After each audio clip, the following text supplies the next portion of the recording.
What I'm about to share with you happened just 4 days ago, and I'm still shaking as I tell this story. My name is Elias Thorne, and until November 18th, I was just another man living a quiet life in Chicago. I worked as a forensic data analyst. That means I dealt only with facts and numbers. I never believed in Jesus, never thought about him, and never questioned my skepticism. But 4 days ago, everything changed. It happened in a way that defies every rational explanation I've ever known. Before I go any further, listen to me. I need you to type "ready" in the comments right now, because what you're about to hear isn't just another testimony. It is a warning about 5 specific events set to begin in January 2026 and unfold as the month progresses. I need you to understand exactly who I was before this happened. I wasn't a pastor, and I certainly wasn't a mystic looking for a sign. I have spent 30 years as a senior forensic data analyst for a major firm. My entire career has been built on one principle: finding the lies hidden inside the numbers. In my world, truth isn't a feeling. It isn't a prayer. Truth is a calculation that balances to the penny, leaving no room for error. I viewed religion as a psychological coping mechanism for the weak. To me, faith was just an emotional crutch for people too terrified to face the cold reality of the void. I trusted logic. I trusted evidence. If I couldn't measure it, weigh it, or put it into a database, then as far as I was concerned, it didn't exist. I was arrogant. I thought I had the universe figured out. But I was about to learn that my logic was a very small candle, and I was standing on the edge of a very deep, dark ocean. It was Tuesday evening, November 18th. I was walking home. The Chicago wind was cutting through the streets, biting, mercilessly cold. It felt sharper than usual against my skin. I remember feeling a sudden wave of dizziness, but I just pushed through it. I had to get home to Sarah, to the kids. I didn't have time to be sick. But as I crossed the street, something went terribly wrong.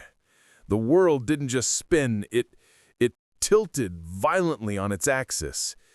My chest felt like it was being crushed by an invisible, tightening vice. I tasted something metallic, like copper, rising in the back of my throat, and before I knew it, I was lying on the wet asphalt, staring up at the darkening sky.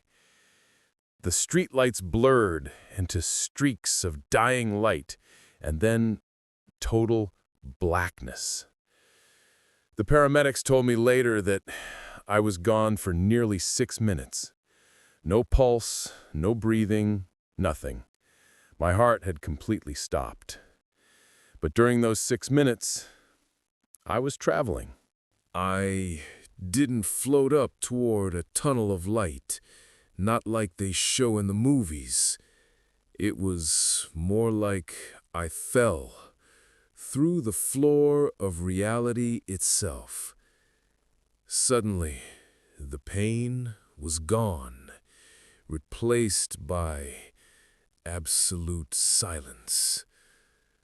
I was no longer Elias Thorne, not the analyst, not the husband. All those labels were stripped away like heavy winter coats. I was just a consciousness, naked, trembling in a vast space. I found myself standing in a place that was neither dark nor light. It was something in between, like a room where the walls themselves were made of gentle starlight. But this wasn't static light. It was alive, breathing, pulsing with energy. It felt like the very fabric of the universe was watching me, waiting for me. There was no floor, yet I felt supported. I wasn't afraid, which surprised me. Instead, I felt a strange sense of anticipation. It was as if I had walked out of a noisy room and finally arrived home. And then, out of that living starlight, I saw him. I knew immediately who it was, even though my brain screamed it was impossible. Every fiber of my skepticism tried to reject it, but my soul recognized him instantly, like a child recognizes their father's voice in the dark. Jesus stood before me, but he didn't look like the pale European figure in paintings. He wasn't fragile. His face was Middle Eastern, skin like burnished bronze. His eyes held depths of compassion I had never encountered on earth. When he looked at me, I felt like he was scanning my entire existence. He saw every moment of my 62 years, all at once. He saw every lie I uncovered and every truth I had ignored. My analytical mind suddenly fell silent. I realized in that moment I didn't need a spreadsheet to prove he was real.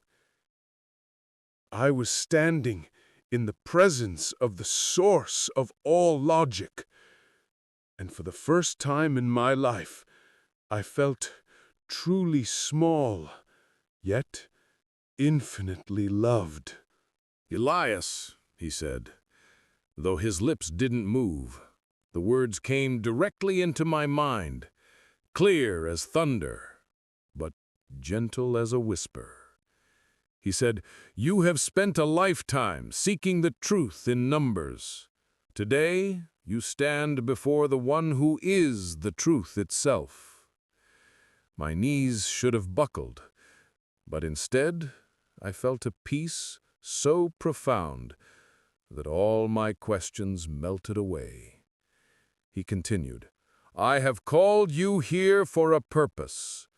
The world you know stands at a crossroads, and time is short. Your people face a time of great testing. You will witness 5 events that will unfold before the first month of 2026 ends. You will return to tell others, so they may prepare their hearts." I tried to speak, to ask, why me? But he raised a hand, and the reality around us began to shift. Suddenly, we were standing on a jagged mountaintop, looking down at the earth rotating silently below us.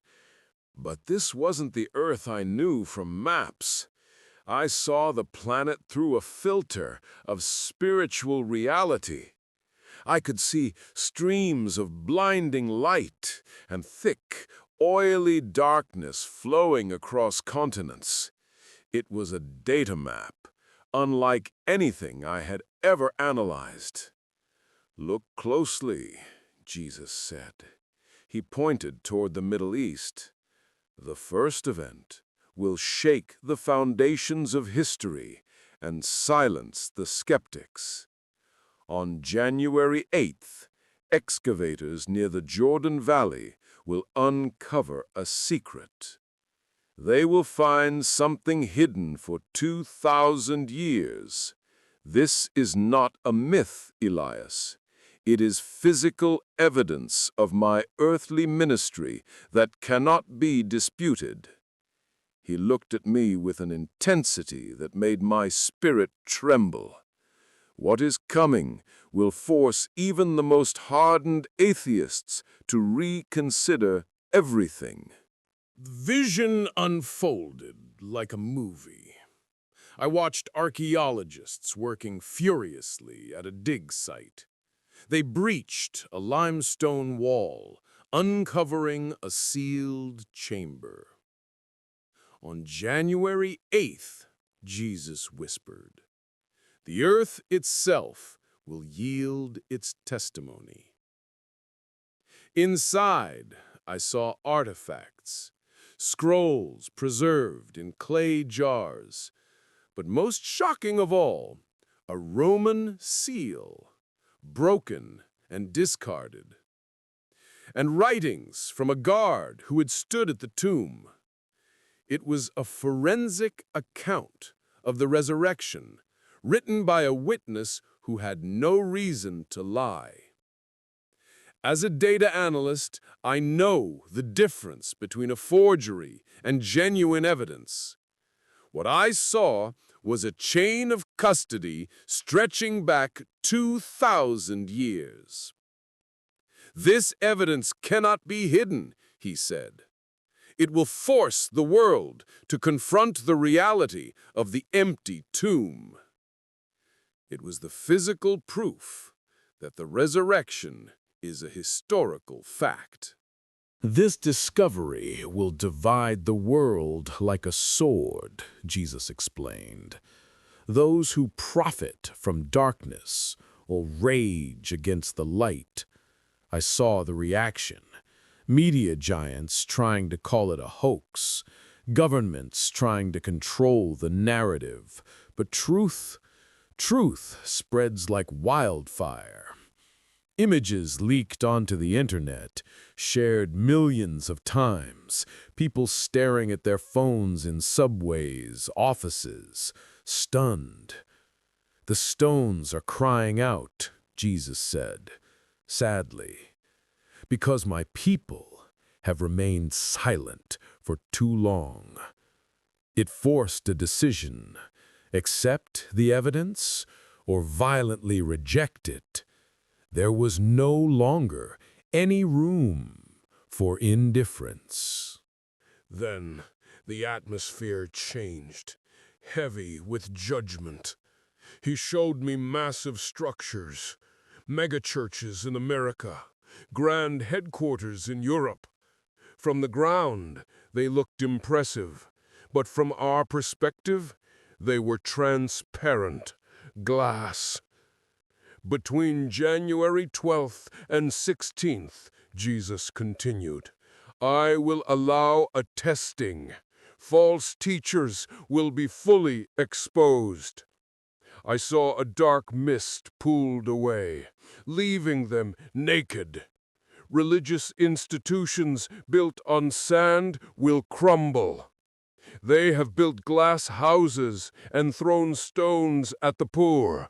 Now the walls are shattering.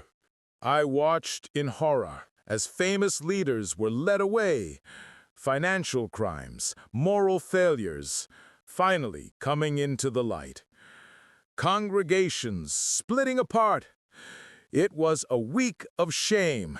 He called it the Great Cleaning. My bride must be spotless, he told me. But amidst the debris, I saw beauty. Small groups of believers in living rooms, hungry for truth, not a show. "This isn't punishment," Jesus said. "It is preparation. Those who remain will be stronger." The corporate machinery broke down so the living organism could breathe. Then, static electricity. He said, the third event, January 21st, a sign in the heavens. saw an object, pure, living light, moving from deep space. It positioned itself between Earth and the Sun for exactly 2 hours and 21 minutes. The light, it wasn't normal. Brilliant white, tinged with gold. He said, "It is a signal to awaken the spirit." Some people fell to their knees, worshiping, but others, those who hate God, were in agony, violent rage, hiding in basements. They couldn't stand the purity. He explained, "It's a spiritual MRI. It reveals the heart instantly." Then, January 25th, Event 4. I saw servers, governments. He said the darkness can no longer hide. I saw angels moving through the digital realm, walking through firewalls like open doors. Classified docs appearing on screens, hidden financial records. No hackers, just truth. He called it the algorithm of heaven, and it cannot be hacked. Every lie, every cover-up, dragged into the blinding light. Chaos everywhere, markets crashing, politicians crumbling, but then the great reversal. Faithful people, nobodies, being elevated. A janitor in Detroit becoming a leader. A single mom becoming a voice for justice. He said, "I am reversing the order. The last shall be first. The first shall be last." It was terrifying, but hopeful. The world turned upside down to set it right. Finally, January 28th, Event 5, a global awakening. But no preachers, no middlemen. I saw a businessman in London, a Muslim woman in Cairo, meeting Jesus directly in their rooms.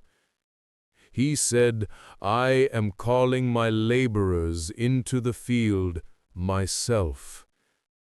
This harvest, it didn't depend on organization. It was a movement of the Spirit, transcending every boundary. The speed, it was incredible. Velocity, transformations happening in seconds.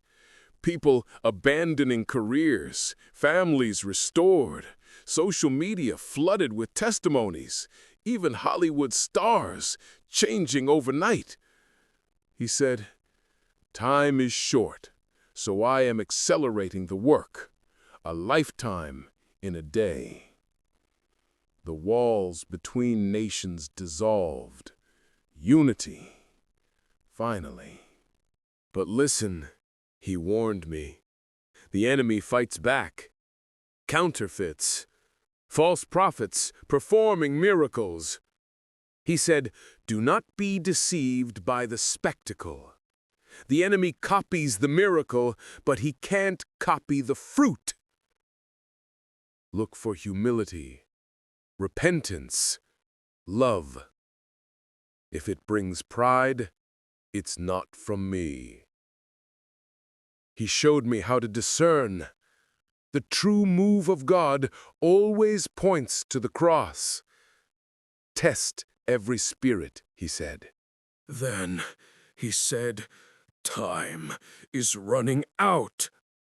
And I felt a hook pulling me back in the hospital.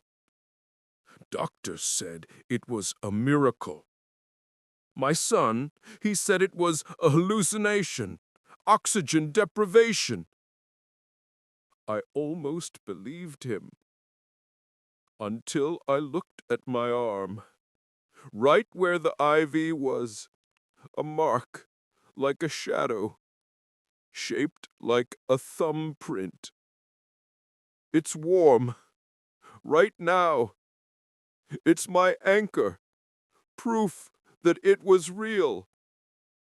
I'm a man of facts, and the facts have changed. January 2026.